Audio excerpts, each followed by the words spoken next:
Anyways, good morning. Hey, did anybody notice that in the cruise ship? Maybe we are on a cruise ship. The cruise captain looks kind of like Rod Lambert's. Anybody seeing the striking resemblance? I mean that in a nice way. I just noticed that it is.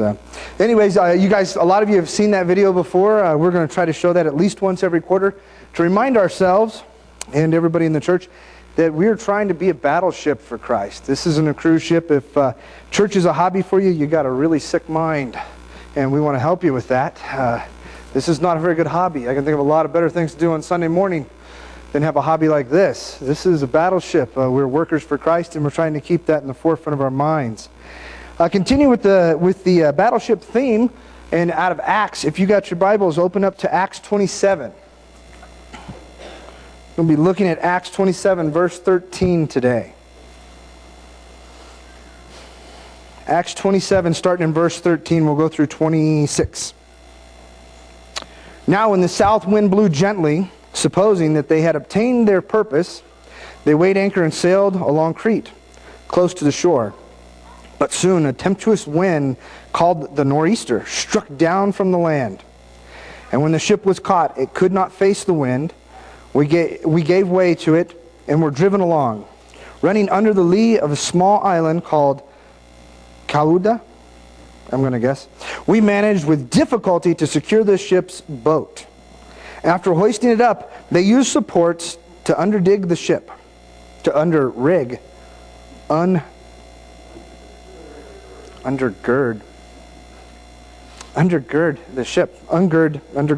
the ship. Then, fearing that they would, can we edit that out?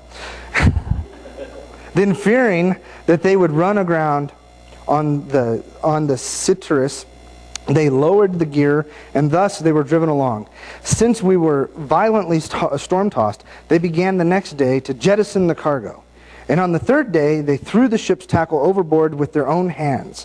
When neither sun nor stars appeared for many days, and no small tempest lay on us, all hope of being saved was at last abandoned. Well, this doesn't sound good, does it? I don't want to be on a ship right now myself. Since they had been without food for a long time, Paul stood up among them and said, "Men, you should have listened to me and not have set sail from Crete, and incurred this injury and loss. Yet now I urge you to take heart, for there will be no loss of life among you, but only of the ship. For this very night there stood before me an angel of God, to whom I belong and whom I worship. And he said, 'Do not be afraid, Paul. You must stand before Caesar, and behold, God has granted you all those who sail with you. So take heart, men, for I have faith in God that it will be exactly as I have been told. But we must run aground on some island.'" How many of you have ever been shipwrecked? There's a couple that have been shipwrecked. I was once shipwrecked. I was shipwrecked, and the skipper was there with me, and there was a professor, there was a millionaire and his wife. You guys are laughing, but look, there was this movie star, her name happened to be Ginger, and there was this lady, Marianne, that made the most awesome coconut cream pies. I was shipwrecked every afternoon at 3:30, Monday through Friday after school, with my sister on the couch, living out life in Gilligan's Island. I know you guys are laughing. You guys don't think that that's necessarily being shipwrecked. But I think it brings up a good point, doesn't it? See, sometimes we have to ask ourselves, is being shipwrecked really being shipwrecked? Is it literally being shipwrecked? That's what you guys thought I meant when I asked the question, right? Or is it figuratively being shipwrecked? It's not fair, because I started out with the passage. We all know what's going to happen. They're going to wreck. And Paul called it. The ship's going to wreck. They're going to wreck.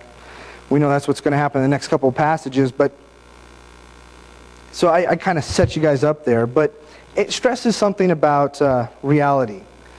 A few weeks ago, a couple Thursdays ago, some of us that go to the Thursday lunch had the pleasure of meeting a gentleman who was trying to help us define truth in our lives. He asked us the question, what is truth? And this gentleman, he's self-proclaimed to have 3 doctorates. I was not able to verify that, but he seemed pretty intelligent. And he was asking us, what does it mean? What does the word truth mean? Well, he came up with a definition, and I don't want to misquote him. So those that were there, help me. Make sure I got this right. He claimed that Webster's dictionary says that truth is the substance of facts combined with reality. Is that correct, Chip? I know you were there. It was pretty close to what he said, right? The substance of facts combined with reality. I didn't believe him, so I don't care how many doctorates he had. I didn't believe him, so I looked it up. I looked it up in Webster's, and it says, definition 1, fidelity, constancy, sincerity in action, character, and utterance, the state of being, the case, fact, the body of real things, events and facts, actuality, a judgment, proposition, or idea that is true or accepted as true, the body of true statements and propositions. It didn't sound like what he said, Webster said. Sounds similar, but a little different. So I thought maybe he really didn't mean Webster's. Maybe he meant the Urban Dictionary. We've talked about the Urban Dictionary before, if you guys will remember. So I looked it up in the Urban Dictionary. Urban Dictionary says truth is the antidote to fear. I didn't understand that either. Yeah, but luckily, the Urban Dictionary gave me that in a sentence. It says, I'm not worried about catching the vomit comet on the flying pig flu because I got injected with the truth last night. I'm still lost. Anybody else? All I know is it doesn't mention the word reality in it, does it? I'm not sure. It doesn't sound right. It doesn't sound like what the guy was talking about. I'm not sure what they're saying here either. I think maybe they took metaphor to a whole new level or something there. I don't think this is the Urban Dictionary that the man was using either. But he stuck to his definition of what is truth. He continued to interject reality into it over and over and over. I want to warn you guys, here's the danger of interjecting reality into truth, at least from my point of view. Reality, as defined by Webster's, the quality or state of being real, a real event, entity, or state of affairs. His dream became a reality.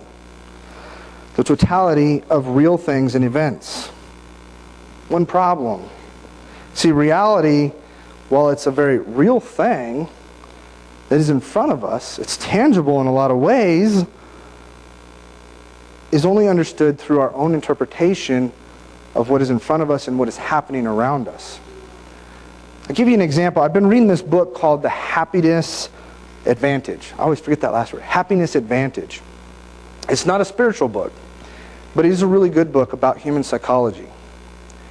And it's a very, very up-to-date book. If you're interested in it, it's in the business section at Barnes & Noble or in the library. It's not under self-help, so I don't need help, I guess.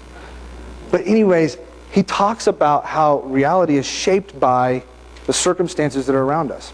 He tells a story about, one thing he does, he's like kind of like a motivational speaker. He talks about, he's a Harvard graduate, Harvard professor, and he talks about bringing happiness before success. He says, in our culture, we think that we work really hard, then we gain success, and once we're successful, we will be happy.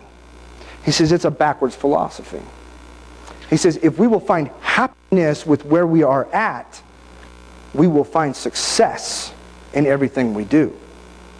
He says, think about it. The people that you saw bagging groceries as kids in high school end up being managers because they were the ones that were enthusiastic about bagging groceries, right? Did they think bagging groceries was what they wanted to do for the rest of their life? No. But they were enthusiastic about it. They found happiness in their work, and they were able to move up the ladder. So he uses it as an example. But going back to the reality thing, he talks about going around the world and sharing this strategy with different companies and cultures. Well, he was with a group of businessmen, and I believe it was in Guyana. It was somewhere in Africa, after they went through extreme turmoil. I mean, their money was devalued so much. And he's sitting in this room of about 20 of these business leaders from that country. And they're having dinner. And the business leaders say, that one of them goes, Sean, have you ever taught this strategy to a trillionaire? I said, no. No. I've never done that. And he said, how many trillionaires are in the room? And every one of them raised their hand. And he said, really? And one of them raising his hand said, yeah, but it cost me $3 trillion to buy a candy bar last week. Now there's reality for you, right? It cost me $3 and I'm outraged. It cost them $3 trillion. So see, reality is shaped by our perception of where we're at in this world and what's happening around us. So let's go back to the idea of the shipwreck. How many of us have ever been shipwrecked now? A few more hands, right? A few more hands are raising up. But did the facts that we know that are behind what a shipwreck is change? No, but our reality, our perception of what a shipwreck might be has changed. What if I said we've all been on a shipwreck at some point or another in our lives? Would you believe me? I mean, I can make blatant statements like the people at Carl's Jr. make all the time, right?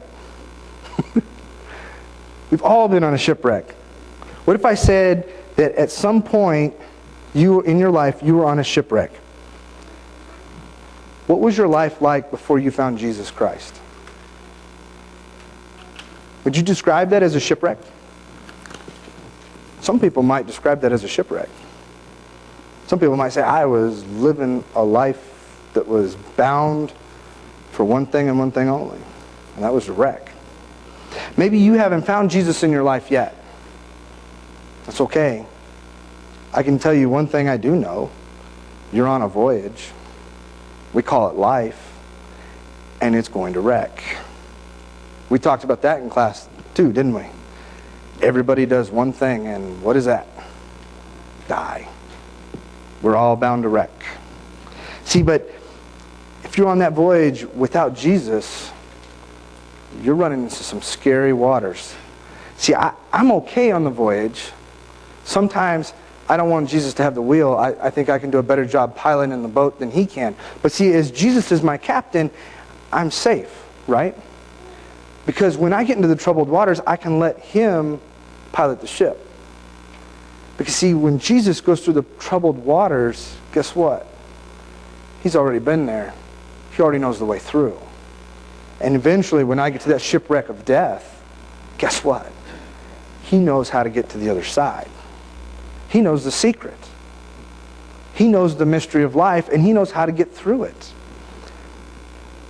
I digress, though. Let's go back to the scripture. Looking back in verse 24, the angel is speaking to Paul.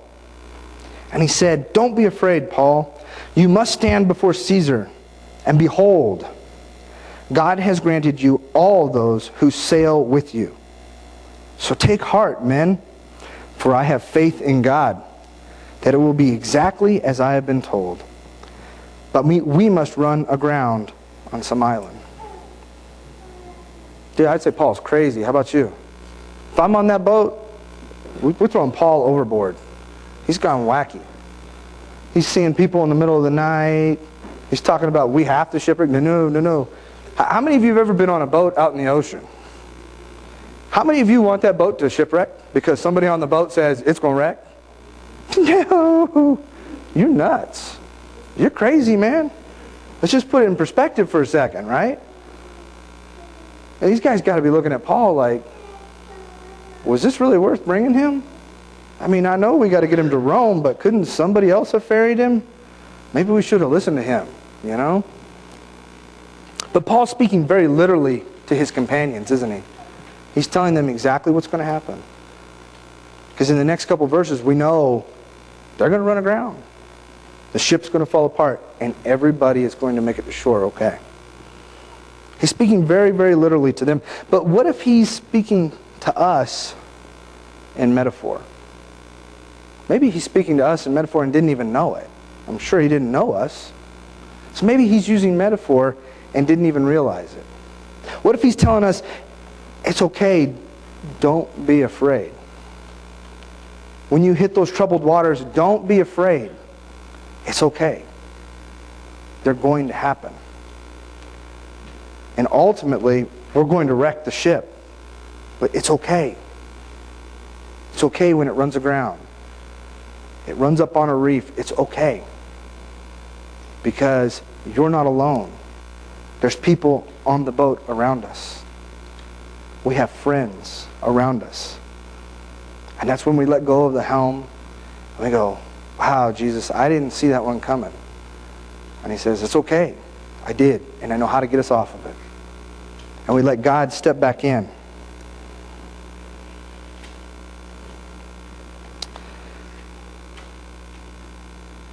I think maybe Paul's speaking to us in a metaphor.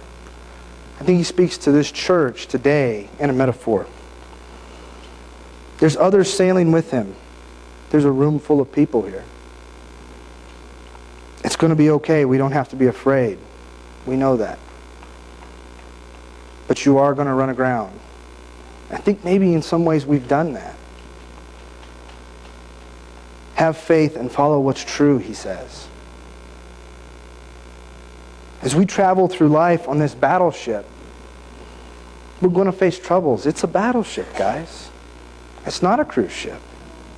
It's a battleship. We're going to face troubles. We're going to have setbacks in life. We're going to have things that take us back. I think Jim asked a really good question at the lunch on Thursday. He said, I'll probably misquote you now, but I stopped. He asked, are all changes good? Is that correct? There's something to that effect. Rephrase it for me, Jim, because that's not quite right. You said, I didn't put it in my notes, and I should have. You said he asked the question, are all changes to the benefit? And we were discussing whether or not all changes could be for the benefit. We discussed that it was some good points brought up. Change for the sake of change probably is not good, right? But we said you could have negative changes and have positive outcomes, right? We're going to have setbacks in life. We're going to have illnesses. We're going to have sicknesses. We're going to have people retire, Larry. We're going to even have deaths. And those things are going to set us back. They're going to set us back. But we can grow from that, right? Because as humans, we grow when? When we're challenged. How many of you were kids? I'm trying to get you involved here. How many of you can remember when you were kids? How many of you remember learning to read? Yeah. Did you wake up one day and poof, you could read? No. You were taught to read. You had to learn to read, right? But it was through that challenge that we got, whether it be kindergarten, first grade, second grade, wherever it was, it was through that challenge that we were able to grow. Now, how many of you in the room can read? You don't have to read well, you just got to be able to read. Did you guys know that in the Ukraine, they have a 99% literacy rate? That's my plug for the Ukraine. Keep it in your forefront of your minds. The Ukraine trip. Very, very important. Because they love the Bibles that we bring them. The kids sit there and read them cover to cover as fast as they can. 99% literacy rate. That's higher than the U.S. But we didn't wake up one day and just decide we were going to read. It was taught to us. We were spoken to. The English language is extremely complicated. If you don't believe me, come to my house, homeschool with us for a day. Wait till the kids say, how come make becomes made, but take doesn't become tade? Explain that one. There's no rules for that, okay? Could, would, should. It all gets real confusing real fast. We got all this language, but you heard this language as a child and you developed, and then you were taught that these words that we're saying have meaning, and you were taught that we can write these words. And from writing these words, we can read these words. And pretty soon, we learned to read. It was not overnight. You were challenged to learn. You were challenged and pushed to grow. The story of Acts is not over. We know what's going to happen. The ship's going to wreck. They're going to be on the island, and they're going to do some miraculous things. The story of Acts is not over. But the story for Southeast is not over either. I think of it as chapters. And when one chapter closes, what's behind it? Another chapter. Unless, of course, you got to the end of the book. But if you got to the end of the book, let me know. Because that means somebody came back and I missed it. Right?